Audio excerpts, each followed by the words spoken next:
name is Ronit Lentin, working at Trinity College on ethnic and racial issues.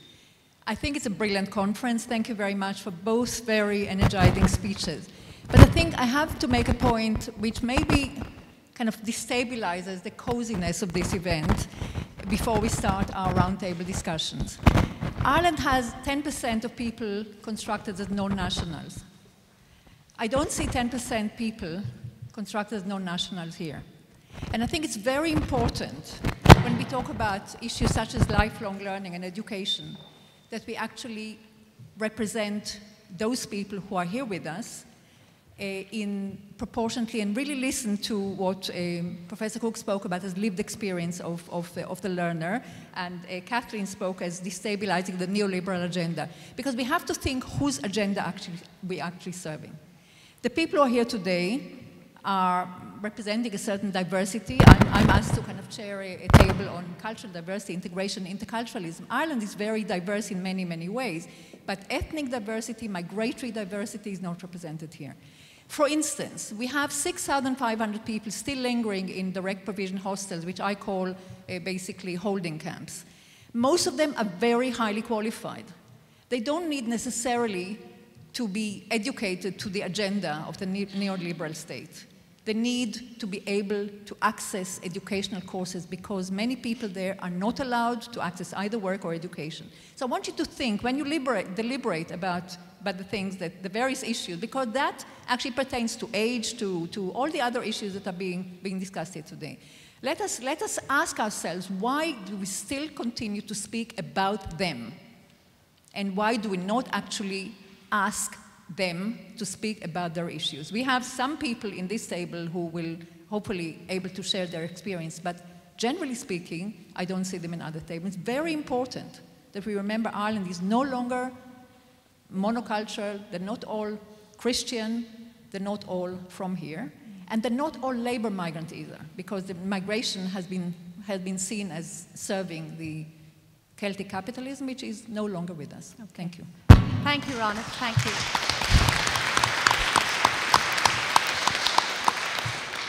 Thank you very much. Would anyone like to comment or ask a question, building on or separate from Ronit's comment, please?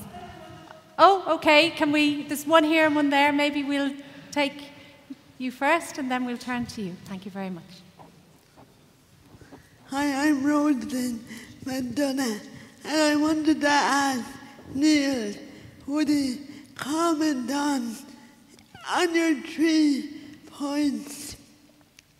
I was wondering, in the area of service delivery, if I want to be an educator, I'm implicitly asked to leave my traveler identity outside the classroom. I'm asked not to refer or mention or make an issue of my disability. So I do think that there isn't enough emphasis on lifelong learning, employing people from marginalized communities. Thank you.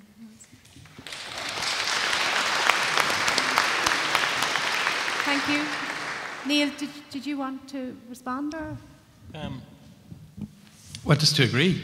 I mean, we can't discuss lifelong learning and equality without talking about lifelong learning as a service provider, as a source of values for our society, and as an employer. And there is a lack of diversity in terms of lifelong learning as an employer, particularly in the formal sector. And there is virtually no response to that lack of diversity.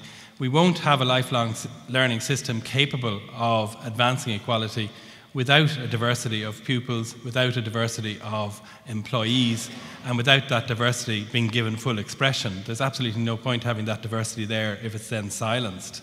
It needs to be given full expression. And just while I'm on as well, to endorse Ronit's point as well, and the notion of power and equality in relation to power.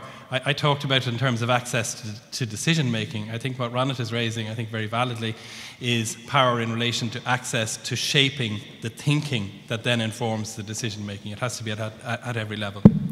Thank you, Neil. Okay, turn to, would you like to pose your question or your comment?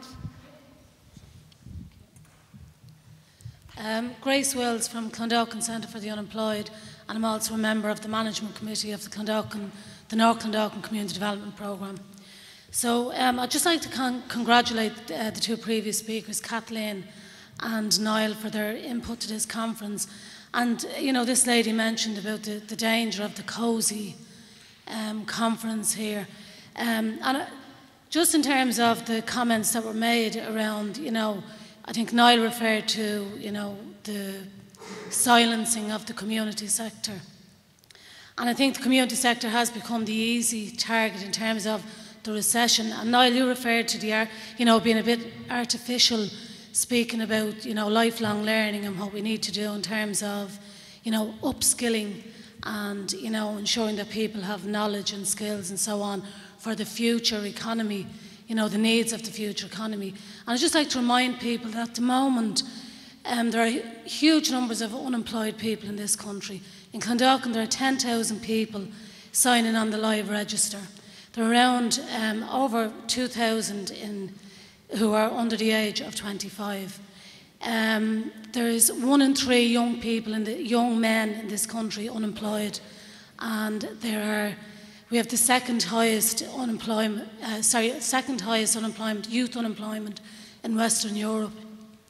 And those figures are shocking, and shocking when you consider that we're coming from the Celtic Tiger years, and a lot of those young people are not uneducated. You know, they may need upskilling as they go through their life the same as anybody. They're not uneducated. You know, they are coming out of a time where they're coming through, you know, their own experiences, you know, having a good work ethic, having work experience, having been trained, maybe halfway through trades training and so on. I think we need to keep that, you know, in our mind when we're talking about lifelong learning. And what do we do about the young people who are sitting at home now, you know, either watching TV or playing computer games, because there are no alternatives at the moment for them? Do we wait until they become the next generation of unemployable? Okay. I think that's very important. And again, just to reiterate what Kathleen was saying about community development, you know, what's happening at the moment is the silencing of communities because it's the easy target, and it's wrong. The centre that I work in, Clondalkin Centre for the Unemployed, we put through hundreds of people every